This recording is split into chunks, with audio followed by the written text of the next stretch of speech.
Saudara, deklarasi Mahfud MD sebagai cawapres Ganjar seolah memberi efek kejut di tengah penantian nama pendamping Ganjar maupun Prabowo. Mahfud dideklarasikan jadi pendamping Ganjar 2 hari selang putusan MK soal syarat capres-cawapres. Yang akan mendampingi Bapak Ganjar Pranowo adalah Bapak Profesor Dr. Mahfud MD. 1 hari sebelum pendaftaran Capres dan Cawapres, pendamping Ganjar Pranowo di Pilpres terjawab sudah. Mahfud MD yang selama ini masuk radar PD Perjuangan sebagai kandidat kuat bacawa pres resmi menjadi pendamping Ganjar Pranowo di Pilpres 2024. Mahfud MD dipilih atas beberapa pertimbangan, salah satunya dinilai sebagai sosok yang punya pengalaman lengkap. Seorang sosok intelektual yang mumpuni, karena saya perhatikan pengetahuan beliau di masalah hukum sangat penuh dengan pengalaman dan pengetahuan. Sosok dengan pengalaman lengkap di lembaga legislatif, eksekutif, dan yudikatif. Juga dikenal rakyat sebagai pendekar hukum dan pembela wong cilik. Usai dipilih jadi pasangan Ganjar Pranowo, Mahfud berjanji bekerja keras meneruskan cita-cita Indonesia. Saya berkeyakinan Mas Ganjar adalah figur yang tepat memimpin bangsa Indonesia untuk mewujudkan semua cita-cita yang saya sebutkan tadi. Mempercepat dan melanjutkan program pembangunan yang sudah baik. Tentu lalu memperbaiki juga yang keliru dan melakukan inovasi-inovasi baru sesuai dengan perkembangan zaman dengan tetap berpegang pada konstitusi. Sampai saat ini, hanya Koalisi Indonesia Maju pendukung Prabowo Subianto yang belum menentukan siapa bacawa pres pendamping Prabowo. Sekjen Gerindra Ahmad Muzani menyebut penentuan bacawa pres Prabowo tertunda karena ada Ketua Umum Partai Koalisi Indonesia Maju yang sedang tidak berada di Jakarta. Sementara keputusan final nama bacawa pres Prabowo harus mendapat persetujuan dari seluruh ketua umum partai koalisi. Nanti di rapat koalisi akan dikeluarkan nama itu. Namun karena ada ketua umum partai politik yang menyertai kunjungan presiden ke Cina, maka rapat ketua umum Partai Koalisi Indonesia Maju ditunda sampai dengan kumpul semuanya. Usai deklarasi, pasangan Ganjar Pranowo dan Mahfud MD akan langsung mendaftar ke Komisi Pemilihan Umum tanggal 19 Oktober besok. Tim Liputan, Kompas TV. PD Perjuangan tak mempersoalkan ketidakhadiran Jokowi dalam acara deklarasi Mahfud MD sebagai bacawa pres Ganjar Pranowo. Ketua DPP PD Perjuangan Puan Maharani memastikan hubungan Jokowi dan partai tersebut baik-baik saja. Puan bilang, seperti pernah disampaikan Jokowi, urusan capres-cawapres adalah urusan parpol. Nggak ada pejah kongsi sama sekali, semuanya baik-baik saja.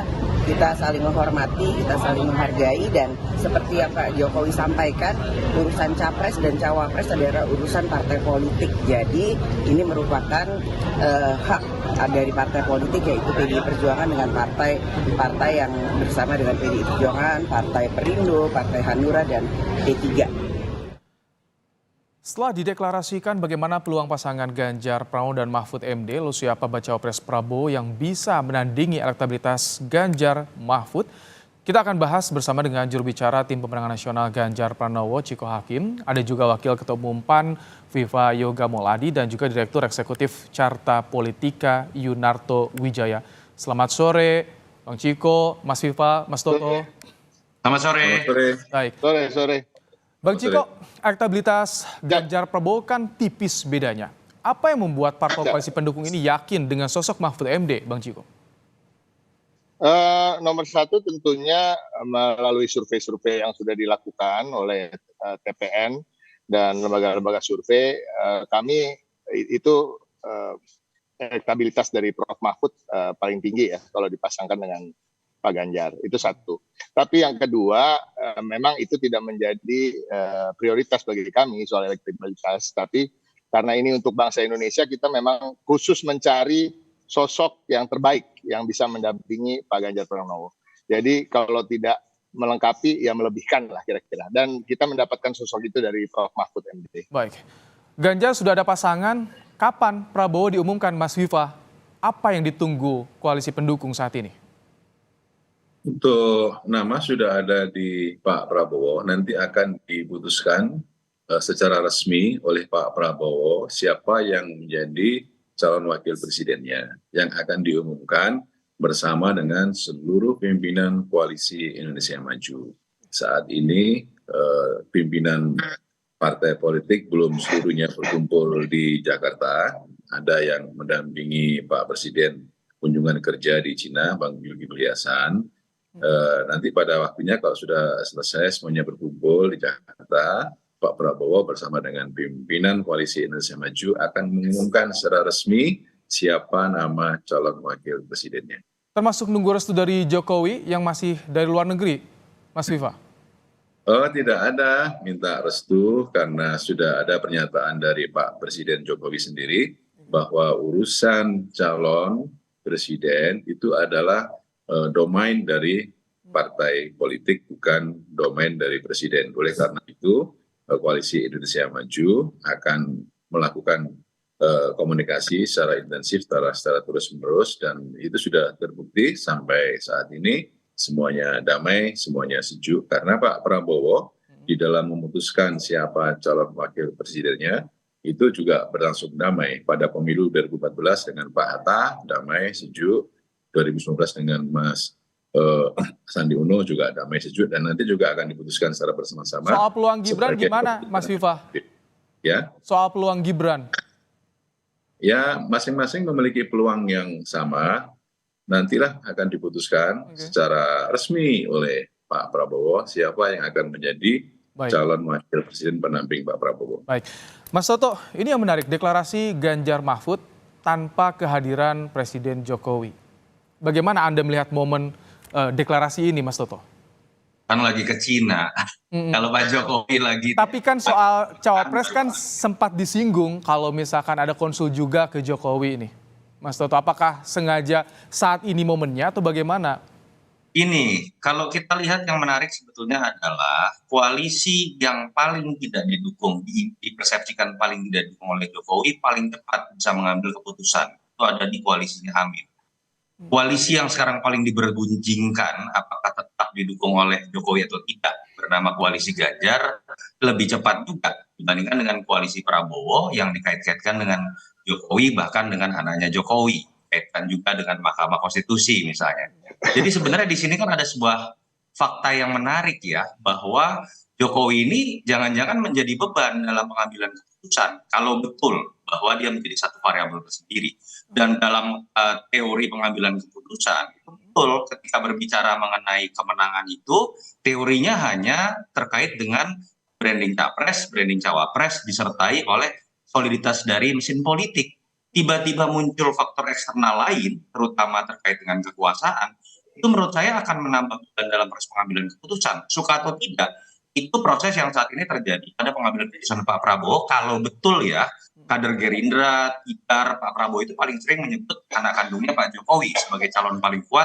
Dan kita akan lihat kenapa kemudian pengambilan keputusan tidak bisa diambil, karena kemudian terjadi polemik setelah kemudian Mahkamah Konstitusi mengeluarkan hasilnya. Sehingga saya tidak tahu apakah ini masalah teknis menunggu Pak Jokowi pulang, atau sekedar menunggu Bang Zul pulang yang kebetulan bersama dengan Pak Jokowi. Dan yang menarik juga, kan memang tidak merekomendasikan Gibran, yang saya tahu sampai sekarang masih Erick Thohir. Jadi pada akhirnya potensi konflik of interest yang seharusnya itu hanya menjadi wilayah partai ketika berdebat, berkompromi, dan bermusyawarah, tiba-tiba masuk sosok lain yang punya otoritas seakan-akan lebih besar. Itu yang menurut saya menjadi tidak sehat dalam proses pengambilan keputusan. Kalau di koalisi Ganjar lebih yakin tanpa mendengar arahan dari atau konsul ke Jokowi langsung bisa diputuskan Mahfud MD, seperti itu Mas Toto? Karena kan PD Perjuangan tidak pernah membawa-bawa nama anak kandungnya Pak Jokowi. Itu yang kemudian membedakan begitu kan. Ketika kemudian kekuatan branding dari calon ini diartikan hanya bisa kuat ketika disandingkan dengan nama presiden. Setelah muncul nama anak kandung Pak Jokowi. Saya agak prihatin kalau betul bahwa ini dimulai dari ketidakpercayaan diri Pak Prabowo terhadap branding dirinya sendiri. Oke. Bang Ciko, sebelumnya kan Yes. parpol pada nunggu nih monitor manuvernya gimana. Tapi dengan pengumuman tadi, PDIP yakin tanpa melihat manuver koalisi sebelah.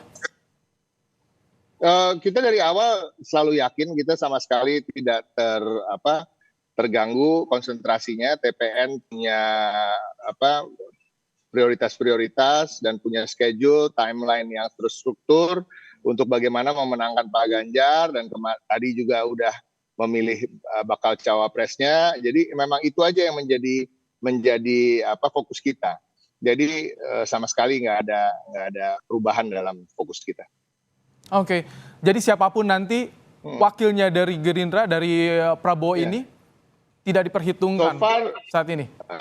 Ya pastinya sekarang tidak diperhitungkan karena belum ada. Kan ketika nanti ada akan kita melakukan evaluasi dan bagaimana menghadapinya tentunya gitu. Tapi sekarang kita fokus, kita nggak mau berandai-andai, kita fokus, kita punya program, kita punya daerah-daerah yang kita mau mau kita menangkan, apalagi dengan adanya Prof Mahfud, ya kan? Prof Mahfud ini dari NU, itu udah pasti. Ya pastinya akan ada suara-suara dari Nahdlatul Ulama yang masuk ke kita, menambah yang sudah ada yang tentunya sudah cukup banyak. Oke. Yang kedua, Prof Mahfud ini bisa masuk ke kalangan middle class, upper class karena intelektualitasnya yang bagus, bicaranya runut, apapun yang dia sampaikan itu dia menguasai masalah.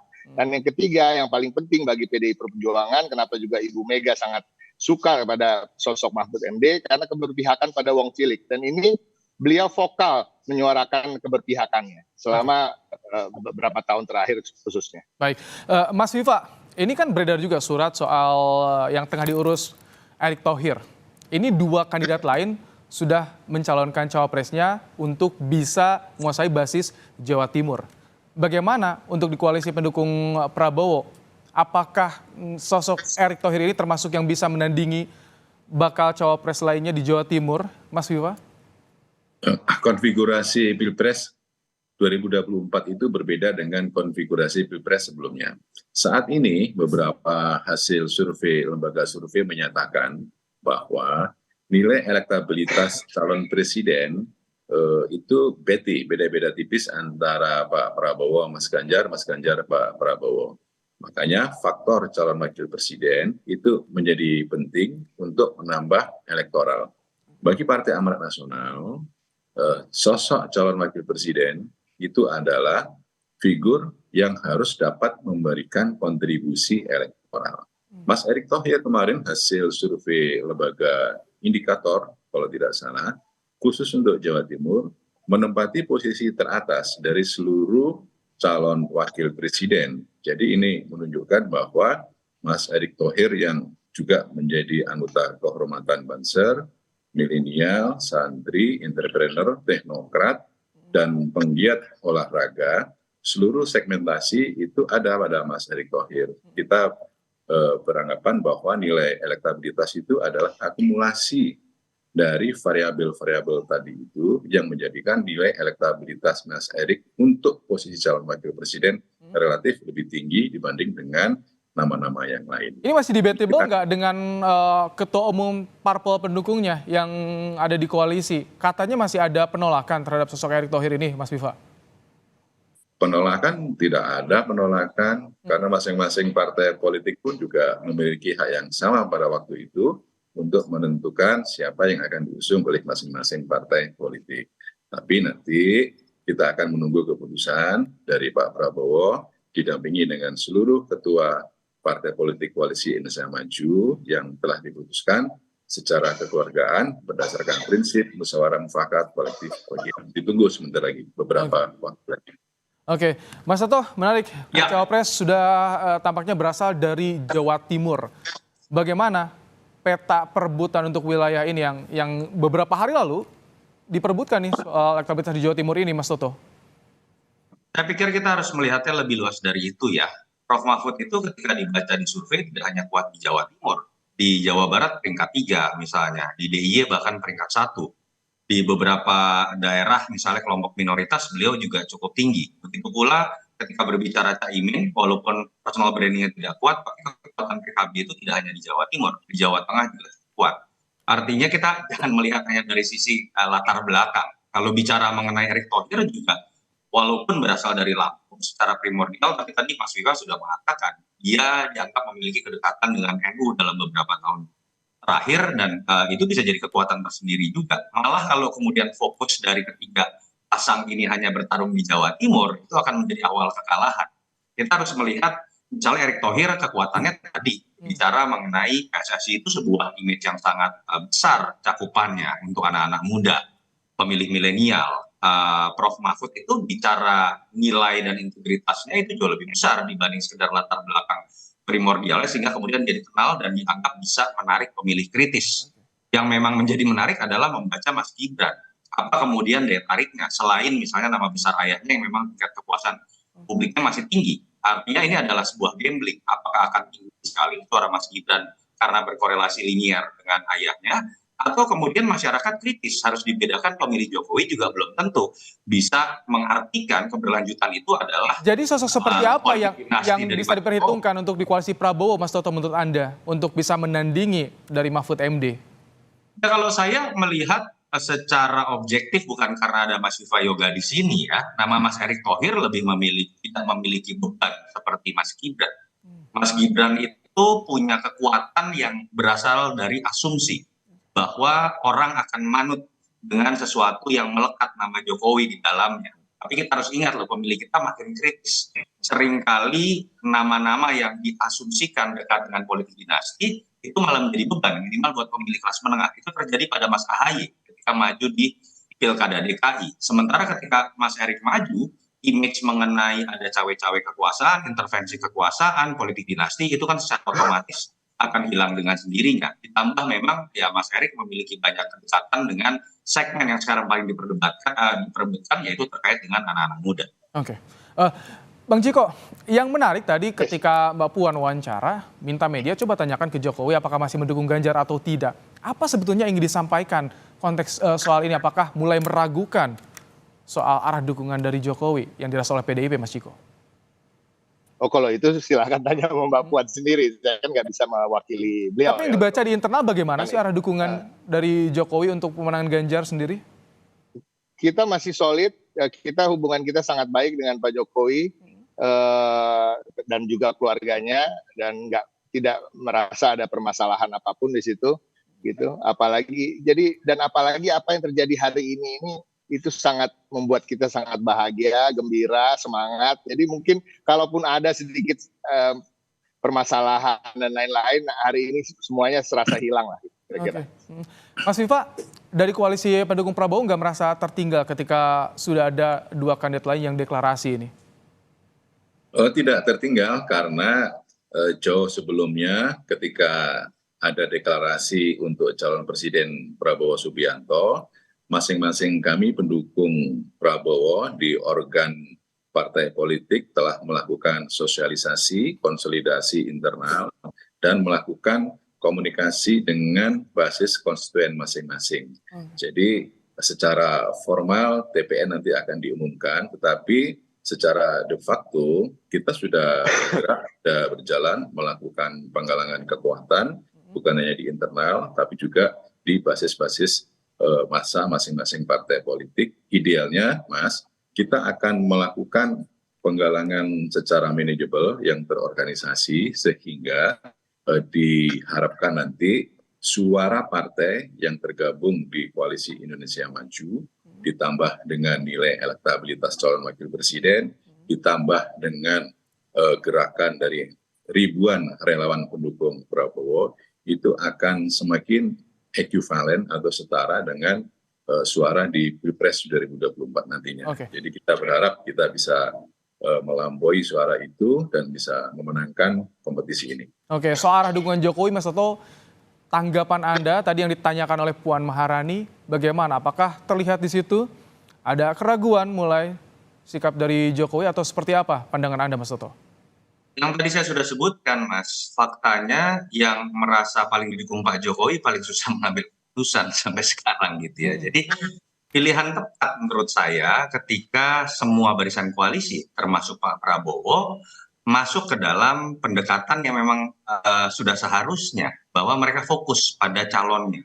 Bahwa mereka fokus seperti tadi kata Mas Viva ketika pertarungan ketat bagaimana memilih calon wakil presiden yang punya insentif elektoral, bukan dalam kapasitas untuk menyenangkan presiden sebelum menarik-narik misalnya anak kandungnya misalnya, kan jadi habis waktu di situ. Ketika masuk dalam pendekatan yang sifatnya emosional seperti itu, hitung-hitungan elektoral kan menjadi tidak lagi menggunakan kalkulator yang rasional gitu kan. Dan itu yang menurut saya sedang dilakukan oleh PDI Perjuangan ketika kemudian mulai fokus saja pada berbicara mencari sosok cawapres yang bisa mendongkrak dan memiliki efek itu, dipilihlah Prof. Mahfud. Lalu kemudian dibanding berdebat mengenai Pak Jokowi akan mendukung siapa, masuklah dalam konsolidasi partai supaya lebih solid karena menyadari mungkin jumlah kekuatan partai lebih kecil dibanding jumlah kekuatan partai dari Pak Prabowo. Dan saya berharap Pak Prabowo juga bisa melakukan itu karena sebenarnya kalau dilakukan, Pak Prabowo itu punya modal partai yang lebih besar, punya tingkat pengenalan yang lebih tinggi karena Pak Prabowo sudah 3 kali maju. Sangat disayangkan kalau kemudian berkutat dengan hal-hal yang tidak memiliki makna elektoral, apalagi berpotensi kemudian memberikan persepsi negatif buat Pak Prabowo sendiri karena dianggap tidak pede, ataupun terhadap Pak Jokowi kalau kemudian dikait-kaitkan dengan politik dinasti. Terima kasih Yunarto Wijaya, Direktur Eksekutif Carta Politika, Ciko Hakim, Jubir TPN, dan juga Viva Yoga Muladi, Wakil Ketua Umum PAN, telah bergabung dalam program Kompas Petang sore hari ini. Terima kasih. Terima kasih, Mas Viva.